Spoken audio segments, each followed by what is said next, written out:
Bonjour à tous, j'espère que vous allez bien. Je débute le week-end par ce petit podcast qui va être consacré à l'amour, puisque nous sommes en février, le mois de l'amour, et demain c'est la Saint-Valentin. Alors peut-être que pour certains ça veut rien dire, que les gens sont énervés parce que c'est une fête commerciale, etc., etc. Ça je plus sois. Bien que cette année, bah voilà, les restaurants, tout ça, c'est un petit peu tombé à l'eau. Donc ça reste quand même une fête qui célèbre l'amour malgré tout. Et pour beaucoup de gens, ça représente vraiment quelque chose qu'on attend avec impatience. Surtout, je crois, quand on est célibataire, on espère toujours que l'année prochaine, on aura trouvé quelqu'un avec qui célébrer la Saint-Valentin. Alors, il y en a qui le vivent bien, d'autres qui le vivent moins bien. Voilà. Il y a certaines personnes qui choisissent délibérément le célibat et d'autres qui le subissent. Et ça, c'est beaucoup plus ennuyeux, c'est beaucoup plus difficile. C'est quelque chose de douloureux de subir un célibat, voilà, une solitude, tant qu'on n'a pas compris pourquoi c'est comme ça et comment passer outre. Voilà.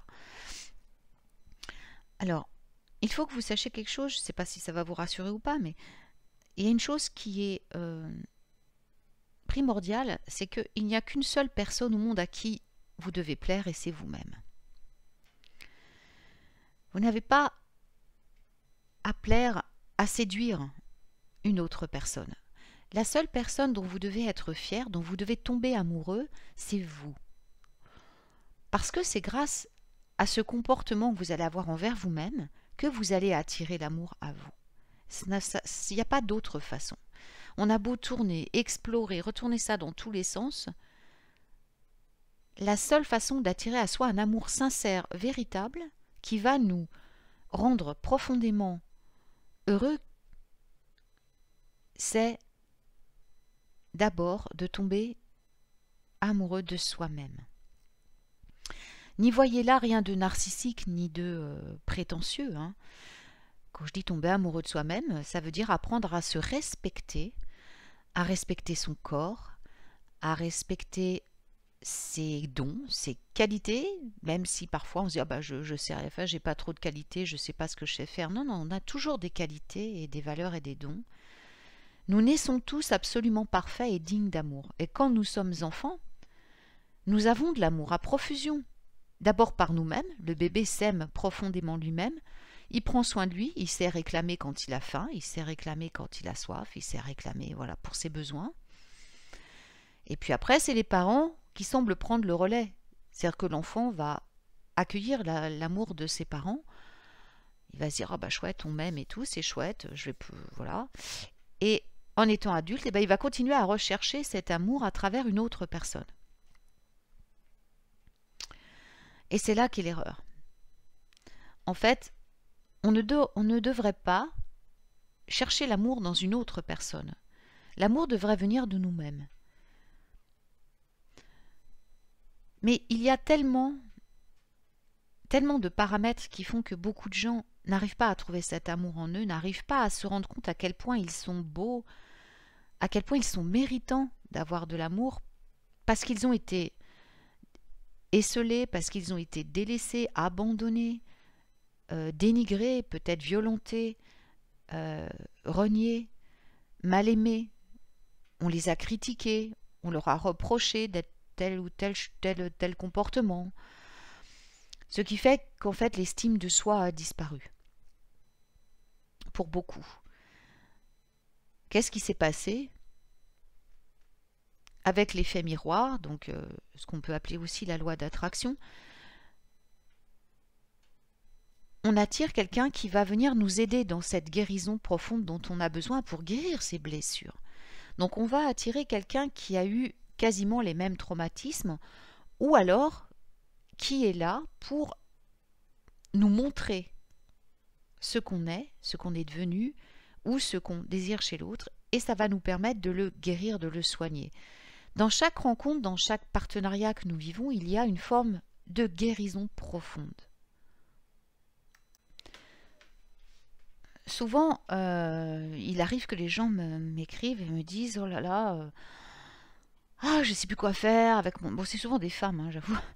Ah, je sais plus quoi faire avec mon mari, voilà, il m'énerve, il est comme ça, je le supporte plus et tout. Je lui fais, mais attends, quand tu l'as rencontré, il était comment? Bah, il était comme ça, comme ça, comme ça. Donc, il a changé. D'après toi, il a changé. Oui, oui, bah oui, parce que bon, voilà, il s'est passé ça, j'ai fait ça pour lui, on avait ça, maintenant je m'occupe de tout, c'est moi qui fais tout. Je dis, mais est-ce qu'il t'a demandé de le faire? Et là, souvent, la personne me répond, bah non, il m'a rien demandé. Donc, en fait, cette personne a changé, a transformé la personne avec qui elle vivait pour la rendre selon son désir, selon ce qu'elle voulait, à quoi enfin, je veux dire, elle voulait qu'il ressemble à, qu'il ait tel ou tel comportement, elle est rentrée en contrôle du couple. Elle a réussi à obtenir ce qu'elle voulait, c'est-à-dire changer le comportement de cet homme ou le transformer en soi-disant quelque chose, enfin une personne mieux, une personne meilleure qui lui conviendrait mieux. Et en fait, arrivée là, elle se rend compte que elle se retrouve à piloter, à contrôler sa vie de couple, cet amour et tout ça, quoi. Mais en définitive, c'est la faute à qui si cette personne ne lui convient plus? En fait, on cherche à changer les autres alors que c'est nous qui devrions changer. Nous avons en face de nous, chaque fois qu'on rencontre quelqu'un dans sa vie amoureuse, et ça avec l'expérience, avec l'âge, avec les expériences, on se rend compte que quand on repart en arrière et qu'on analyse les choses un petit peu, on voit qu'en fait les personnes qu'on a rencontrées dans notre vie reflétaient exactement ce que nous étions à ce moment-là. C'est l'effet miroir. En fait, ces gens viennent donc, comme je le disais, pour corriger ce qui ne va pas, pour continuer à avancer, à grandir, à nous transformer sur ce chemin de l'amour. Moi, personnellement, même si j'ai vécu parfois des drames amoureux, des choses terribles, avec le temps, j'ai fini par remercier ces hommes parce que qu'est-ce qu'ils m'ont fait grandir? Qu'est-ce qu'ils m'ont guéri? Et en analysant les choses, je me suis rendu compte qu'en fait, je ne le voyais pas à l'époque, parce que j'étais jeune, mais ils étaient le reflet de ce que j'étais, au fond de moi. Ça me permettait de faire remonter mes ondes d'ombre, les choses qui n'allaient pas, parce que je les voyais à travers eux, et ensuite, du coup, je les guérissais, j'arrivais à en guérir. Donc, de toute façon, il ne faut pas blâmer une vie dans laquelle vous allez rencontrer de nombreux partenaires sans trouver le bon, parce que, au contraire, ces partenaires vont vous aider à grandir. Il faut les remercier et accepter les choses comme elles se présentent de toute façon, parce que, je veux dire, essayer de contrôler des événements va les rendre encore plus durs, encore plus douloureux. L'amour est une énergie qu'on ne peut pas contrôler. Mais la chose que l'on peut faire, c'est apprendre ce qu'est l'amour, c'est comprendre ce qu'est l'amour. L'amour est une source inépuisable de bonheur et elle ne vient pas de l'extérieur, elle vient de l'intérieur de nous. Elle vient de plus haut, elle vient de la source. La personne au monde qui peut vous rendre la plus heureuse, c'est vous-même. Pourquoi? Parce que vous vous connaissez à fond, enfin je l'espère. Parce que vous prenez du temps à être avec vous-même et donc vous connaissez plus ou moins quand même vos besoins. Le virus, le confinement nous ont forcés à rester enfermés face à nous-mêmes ou face à notre couple, à notre famille, et donc à faire ressortir en nous nos besoins fondamentaux, ce dont nous avions besoin le plus. Ces vraies valeurs dont on avait perdu le sens et qui sont pourtant essentielles. La liberté d'expression, la liberté de bouger, la liberté d'aimer, la liberté d'avoir son espace à soi, de se retrouver, de pouvoir être plus créatif, je sais pas, moi ça m'a révélé plein de choses personnellement et je sais que beaucoup de gens m'ont dit ça a changé ma vie, ça sera plus jamais comme avant. Et non, de toute façon, ça sera plus jamais comme avant puisqu'on entre dans une nouvelle ère. Ce qui est dommage, c'est que c'est un virus qui est venu nous le rappeler, quoi. Enfin bon, bref, je suis pas là pour parler du corona. Je suis là pour parler d'amour, et donc je vais revenir sur le sujet. la personne que vous devez aimer le plus au monde, c'est vous-même. Parce que en vous aimant vous-même, vous allez devenir un exemple pour les autres déjà. Quelqu'un qui s'aime profondément, qui est bien dans sa peau, qui est bien dans sa tête. Partout où il va, amène la paix, amène le bonheur, amène la joie. Parce que les gens vont se refléter dans cette personne, vont y voir ce qu'ils ont au fond d'eux, l'amour absolu. Et ça va le faire rejaillir, le faire ressortir. Les gens qui s'aiment vraiment, qui prennent soin d'eux, ne connaissent pas la maladie. Ils ne connaissent pas la souffrance, ils ne connaissent pas la détresse. Ils sont plongés dans l'amour de la source, ils sont plongés dans l'amour inconditionnel. Il faut apprendre à s'aimer sans se juger, sans se critiquer, sans se tourner tout le temps vers le passé. La seule chose qui doit compter, c'est le présent. Au présent, vous pouvez apprendre à vous aimer davantage, à vous respecter. Vous devez changer vos habitudes par rapport à ça. Apprenez à vous bichonner, apprenez à avoir du temps pour vous. Même si vous êtes en couple ou en famille, essayez d'instaurer une demi-journée par jour, ou même si vous ne pouvez pas une demi-journée, mais quelques heures, même 1 heure, où vous êtes seul à vous occuper de vous, à écouter la musique que vous adorez, à créer, faire des choses que vous aimez faire qui vous relient, qui vous reconnectent à votre divinité intérieure, à votre magie intérieure. Voilà, pourquoi pas pratiquer la magie aussi pendant 1 heure, une demi-journée. Allez faire du shopping si vous en avez envie. Méditer. Regardez un film que vous adorez. Allez prendre un bain avec des bougies. Je sais pas moi. Tout ce qui pourrait vous faire plaisir à vous. Faites-le. L'idéal, c'est de pouvoir le faire au moins 1 fois par jour. Pour commencer à entretenir ce culte de l'amour de soi qui est si important à notre développement spirituel et à notre développement en général, et surtout à notre santé. Prenez du temps pour vous et bichonnez-vous. Et puis prenez le temps de vous envoyer des compliments. Dites-vous, je sais pas, à chaque fois que vous faites quelque chose dont vous êtes fier, récompensez-vous. Achetez-vous un truc pour vous récompenser. Si vous n'avez pas les moyens, vous vous récompensez par la parole. Bravo, je suis fière de toi. Punaise, qu'est-ce que t'es balèze, quoi. T'as réussi à faire ça, c'est génial. Moi, personnellement, je le fais. Quand j'arrive à relever des défis, je me félicite. Et si je peux, je m'offre un petit cadeau pour me récompenser.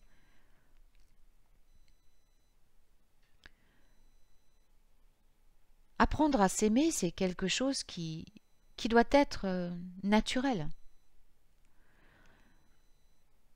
Au lieu de vous critiquer, de vous dire « Oh là, qu'est-ce que je suis bête », mais non.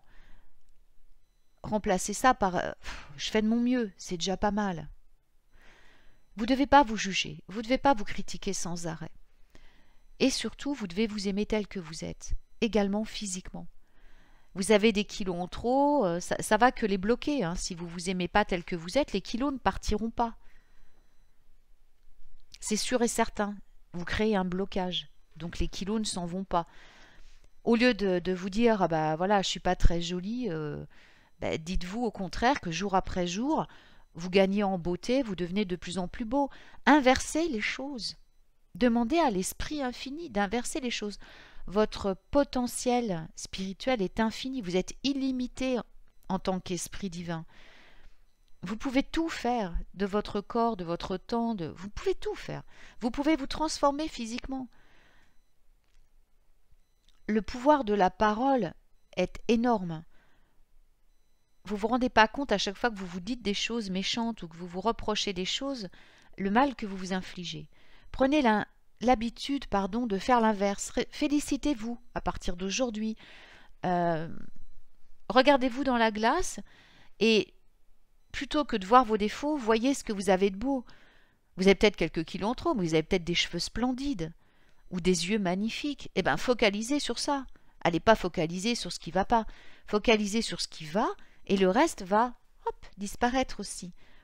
Ne vous enfermez pas dans des schémas négatifs, vous vous enfermez, vous créez une espèce de carapace autour de vous, les kilos s'accumulent parce que ça se transforme en protection, vous devenez parano, enfin, non, il faut pas. Vous êtes comme vous êtes, et dites-vous qu'on ne peut pas plaire à tout le monde, hein. De toute façon, mais du moment que vous plaisez à vous, déjà, c'est bien. Et se plaire à soi, c'est le chemin le plus rapide vers le bonheur, déjà, hein. Et puis dites-vous que de toute façon, vous ne recherchez pas 150 000 personnes. Vous allez rechercher une personne pour partager votre vie. Donc vous n'avez pas besoin non plus de plaire à 50 hommes ou 50 femmes. Il suffit que quelqu'un vous trouve parfait tel que vous êtes, mais cette personne ne vous trouvera parfait tel que vous êtes que si vous l'êtes. Donc, la première chose que vous devez faire dès le matin, c'est vous dire « je t'aime et aujourd'hui, je vais faire ça et ça de bien pour moi ». Et faites-le. Ne faites pas que le dire. Faites-le. Faites pas comme tous ces gens qui disent moi je vais, moi je sais, moi je malin, et en fait qui font rien. Qui font que parler, mais à côté de ça, il y a du vide. Il n'y a rien, et ça se constate. C'est des gens qui sont malades, c'est des gens qui sont pas bien, qui sont malheureux, que leur vie ne leur réussit pas. Parce que ces gens-là, ils parlent peut-être, mais à côté, ils n'agissent pas. Il faut agir, il faut être dans l'action. Vous devez agir en faveur de ce que vous pensez, de ce que vous voulez être. Tous les jours, vous programmez, vous faites un programme de soins de vous-même. Voilà. Et vous vous y tenez un petit peu tous les jours. Et puis le soir, vous vous félicitez parce que vous y êtes arrivé. Oh bah tiens, j'ai réussi à m'accorder 1 heure où j'ai écouté ma musique préférée, où j'ai fait un chat avec ma copine, où j'ai fait une visio avec... voilà. Bref, rendez-vous heureux. Faites tout ce qui vous fait plaisir. Et vous allez voir que du coup, ça va débloquer tout le reste. En fait, il y a beaucoup de blocages dans notre vie qui proviennent du fait qu'on ne s'aime pas. Dès l'instant où vous allez vous apprécier votre vraie valeur et vous aimer tel que vous êtes en tenant pas compte de ce que les autres pensent de vous, vous allez voir, vous allez commencer à vous épanouir et tout le reste va venir. Vous allez trouver votre travail préféré, vous allez trouver votre travail idéal, vous allez perdre des kilos en trop, l'argent va arriver et vous allez finir par retrouver votre âme sœur. C'est comme ça que ça marche. Tout commence par soi-même. Alors, je pense que j'ai fait à peu près le tour de la question et que, parce que sinon on peut y passer la journée. Maintenant, je vais passer à la pratique quelque part. Donc, comme je le disais, le matin, faites-vous des compliments au réveil. Déjà, remercier, bien sûr, ça, c'est autre chose, programmer sa journée, tout ça. Mais là, au niveau magie, félicitez-vous. Dites-vous que c'est une nouvelle journée qui commence, une journée où votre beauté va s'affirmer, où l'amour de vous va grandir et où vous vous aimez plus qu'hier. Ensuite, improvisez. Vous pouvez vous faire une liste une liste d'affirmations en votre faveur. Chaque jour, je m'aime davantage chaque jour. Je prends soin de moi de plus en plus, mon corps se transforme et devient de plus en plus beau, je suis sain, je suis fort et je suis digne d'amour. Il y a plein d'affirmations que vous pouvez écrire. Donc vous faites la liste et puis tous les matins vous la récitez à voix haute devant votre miroir ou si c'est trop compliqué de se regarder en le disant, dites-le déjà comme ça, en allumant une petite bougie, une bougie rose, une bougie rouge et tenez-vous-y tous les matins jusqu'à temps que ça commence à aller mieux. Vous pouvez également, justement, en faveur de ce travail, vous créer un petit hôtel personnel, un hôtel d'amour qui va vous honorer, vous, mais attirer aussi la bonne personne. Alors, comment faire ce petit hôtel? Ce petit hôtel, vous allez trouver un tissu rouge, de préférence. Si vous n'en trouvez pas, prenez du blanc. Mais si vous pouvez avoir des fleurs dessus, enfin des choses très, très romantiques, très jolies, il faut que ça vous plaise à vous, de toute façon. Donc. Mais bon, pour attirer l'amour, le rouge, c'est quand même idéal. Mais bon, comme je dis toujours, la magie, si elle fonctionne pour vous, c'est le principal. Donc faites quelque chose qui fonctionne pour vous. Ensuite, sur ce tissu, vous allez disposer une photo de vous ou quelque chose qui vous représente. Quelque chose que vous aimez particulièrement. Et vous allez y mettre une bougie, blanche, rouge, rose, du quartz rose, de l'améthyste, du cristal de roche, pierre de lune, sélénite, de l'émeraude, de l'aventurine. Voilà, ça c'est une liste de pierres. Il y a la rhodochrosite aussi, la rhodonite. Vous pouvez mettre ces pierres-là sur votre autel pour, comment dirais-je, en offrande pour vous-même, pour l'amour inconditionnel qui circule en vous. C'est votre part divine, hein, l'amour qui est en vous, c'est la part de divinité qui est en vous. Vous aimez votre âme, vous aimez votre... je ne parle pas de vous aimer narcissiquement, je parle d'aimer votre... dire la lumière qui est en vous. Donc vous vous faites votre petit autel, vous achetez un vase, des fleurs, hop, vous mettez des bouquets de roses, vous mettez des bouquets de fleurs. Si vous n'avez pas les moyens, parce que tout le monde n'a pas les moyens, ou ne peut pas, ou n'a pas le temps, vous mettez des images de fleurs, des images d'animaux que vous aimez. Vous vous faites un petit cocon, ou une plante verte, hein, voilà. Et vous mettez dessus des symboles qui vous donnent de l'amour. Quand vous les regardez, qui vous remplissent d'amour. Vous ne mettez pas de photos de vos enfants, votre mari, quoi que ce soit. Hein. C'est vous. Uniquement, c'est votre autel pour vous. Alors, vous pouvez le faire, donc comme je viens de dire, parce que votre mari, vous pouvez le faire, bien sûr, si vous êtes en couple aussi, hein, parce que renforcer votre amour, votre estime de soi, va renforcer votre couple. Hein. C'est b.a.-ba, quoi. Donc, plus vous allez vous aimer, moins votre conjoint aura porté sur lui le poids de votre bonheur. Il pourra s'épanouir, hein, et vivre la vie qu'il doit vivre. Ça n'empêche pas d'être ensemble. On peut très bien être ensemble, et c'est même normal d'être ensemble quand on est amoureux, je veux dire. Et en même temps, faire des choses très différentes et vivre chacun sa vie. En se disant, bah voilà, au moins, elle est en paix avec elle-même, je peux faire ce que j'ai à faire, et vice-versa. Beaucoup de couples ne fonctionnent pas parce que on attend de l'autre qui nous rende heureux, ou qui fasse des choses pour nous. Mais non, ça, faut pas, parce que c'est faire porter à l'autre un gros poids. Il n'est pas là pour ça. On est là pour cheminer ensemble, pas pour se porter, quoi. Et puis, donc cet autel peut aussi vous rendre service dans une vie de couple. Votre mari peut en faire un, d'ailleurs. Ou votre épouse, si vous êtes un homme qui m'écoute. Donc voilà, donc vous faites votre autel, et cet autel, bah, tous les jours, vous allez venir et, par exemple, réciter vos affirmations, ou simplement prendre du temps pour méditer, ou mettre un casque avec votre téléphone, écouter de la musique, et vous concentrer sur cet autel, sur ces choses que vous avez fait pour vous. Vous allez le changer, peut-être en fonction des saisons, en fonction de votre humeur. Il va évoluer, cet autel. Et puis un jour, vous verrez qu'à côté, il y aura une autre photo posée pour ceux qui sont célibataires, parce que quelqu'un sera arrivé dans votre vie. Alors, à quoi on reconnaît si c'est la bonne personne? Bah, écoutez, moi, de toutes les expériences de couple que j'ai eues dans toute ma vie, des couples que j'ai vus qui étaient extrêmement amoureux depuis des années et des années, c'est-à-dire des couples âgés, et qui étaient dans l'amour sincère, voilà, et pas la codépendance, c'est-à-dire qui n'avaient pas besoin l'un de l'autre, mais qui s'aimaient profondément l'un l'autre. Autant ils s'aimaient eux-mêmes en soi, et ils s'aimaient réciproquement, et ben c'est que le jour où ils se sont rencontrés, ils ne se sont plus jamais quittés. Voilà. Donc dès l'instant où vous allez rencontrer quelqu'un que vous n'aurez plus jamais envie de vous séparer, à mon avis, ça doit être la bonne personne. Bon. Moi, c'est ce que j'ai constaté. C'est peut-être pas la vérité, parce que malheureusement, je ne peux pas vous donner d'exemple par moi-même, puisque je n'ai pas moi-même rencontré encore. Enfin, j'ai beaucoup d'âmes sœurs dans ma vie, des amis, parce que l'âme sœur, c'est pas forcément la personne à qui vous allez vivre. Hein, ça peut être voilà, c'est des âmes sœurs, quoi.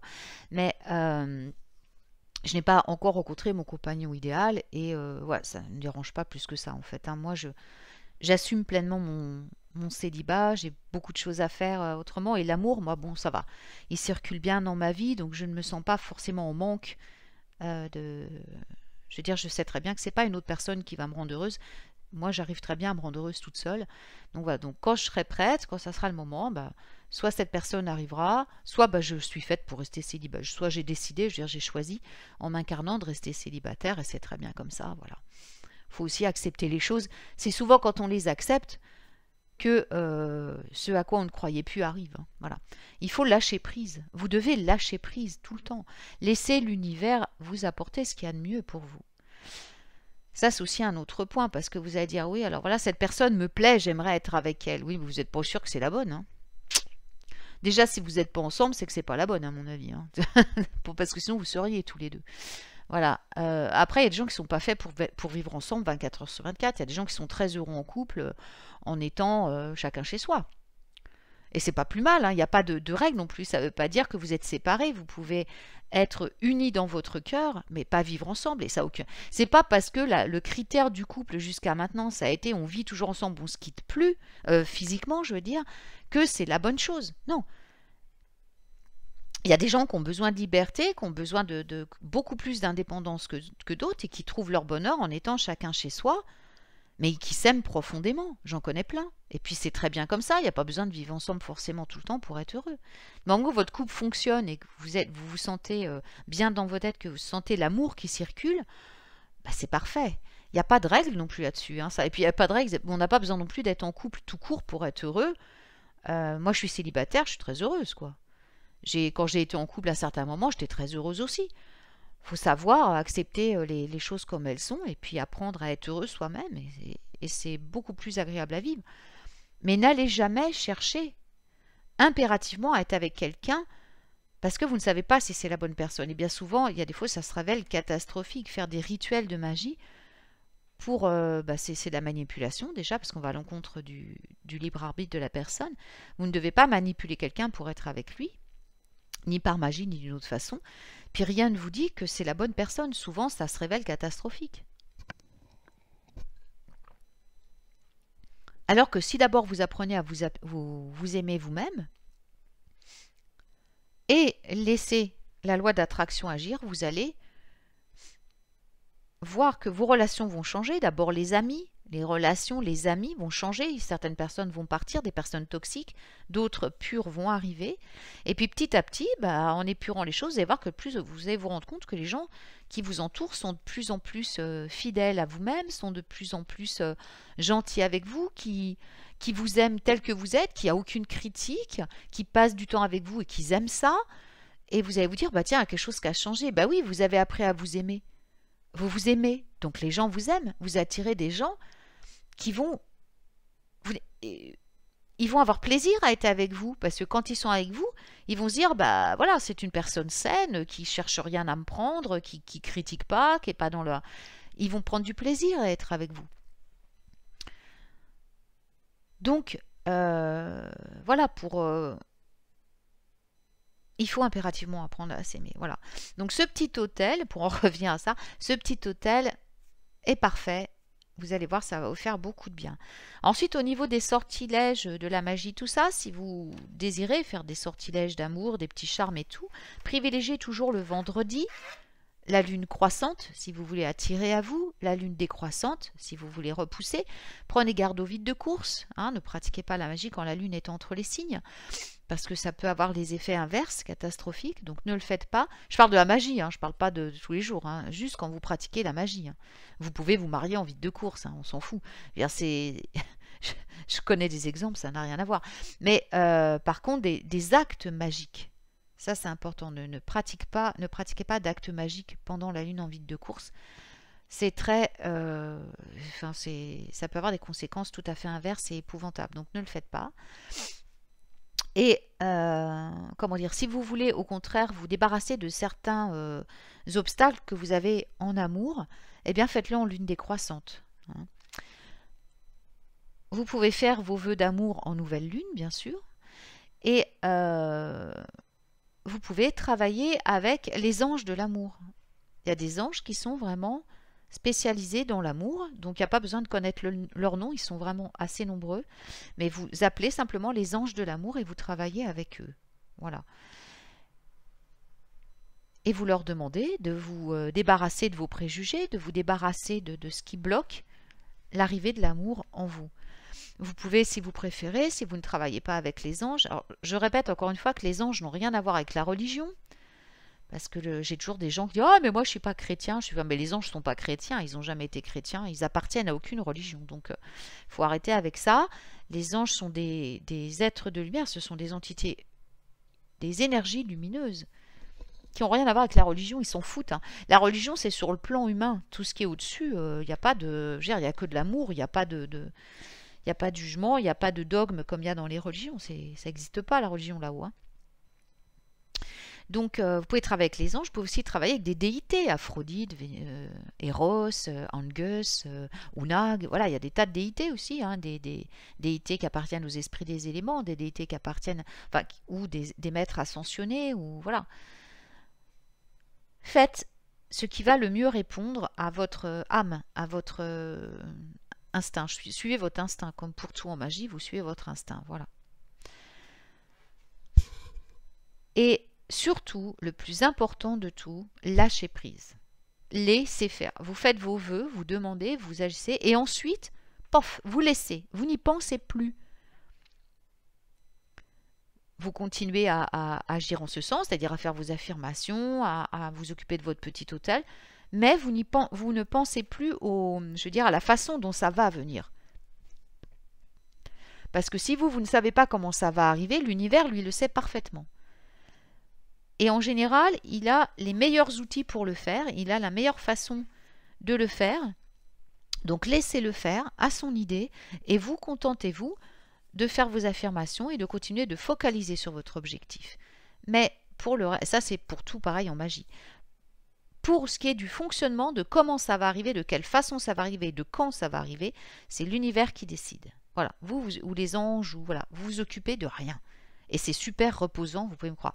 Plus vous allez lâcher prise dans votre vie, et plus ça va être facile. Plus votre vie va devenir facile. Plus vous contrôlez les choses, et plus vous créez d'obstacles dans votre vie.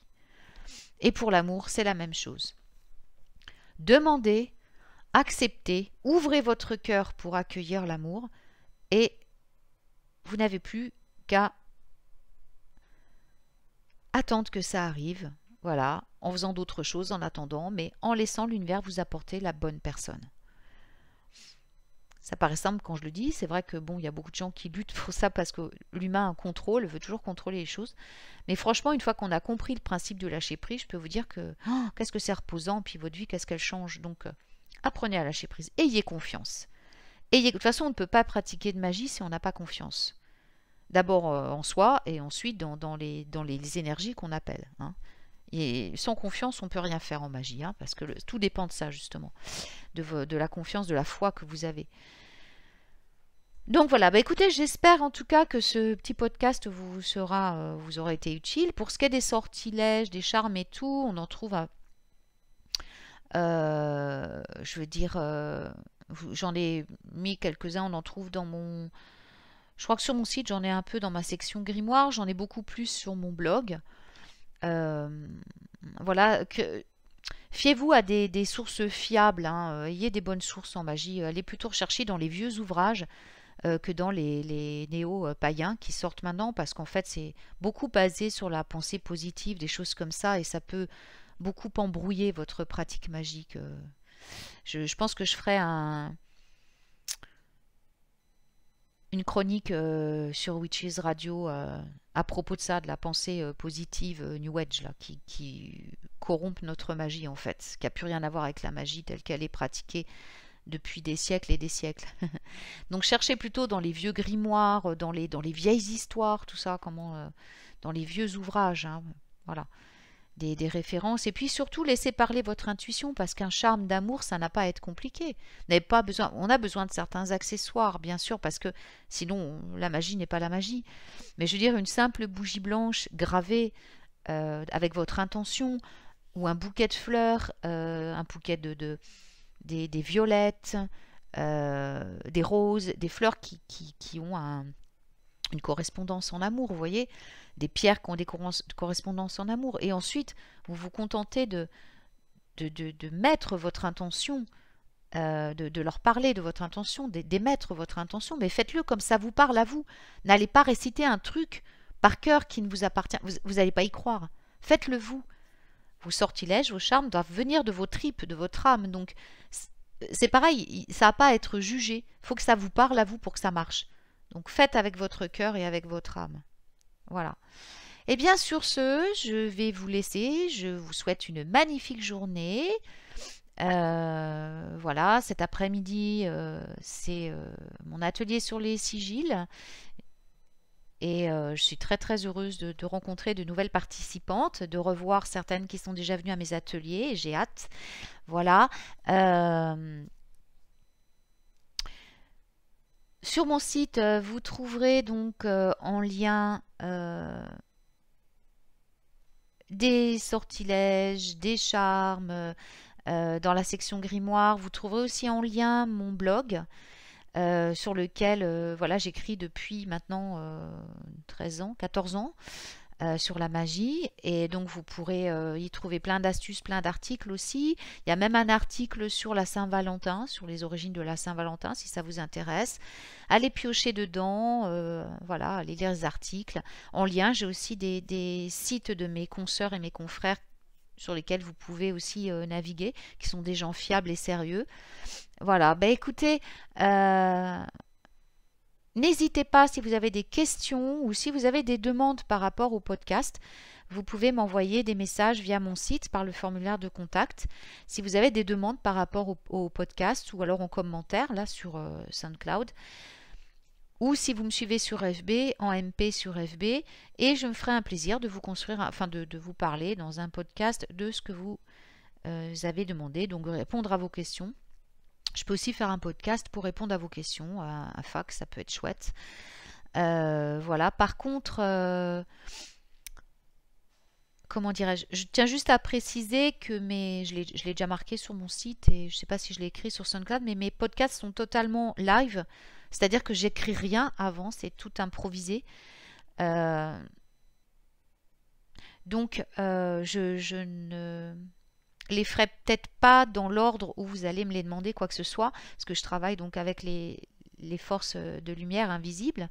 Et donc, je reçois énormément de messages pendant que je fais mes podcasts. C'est pour ça que je les fais en direct, parce que c'est beaucoup plus naturel. Et comme ça, je peux transmettre des messages que je reçois au fur et à mesure.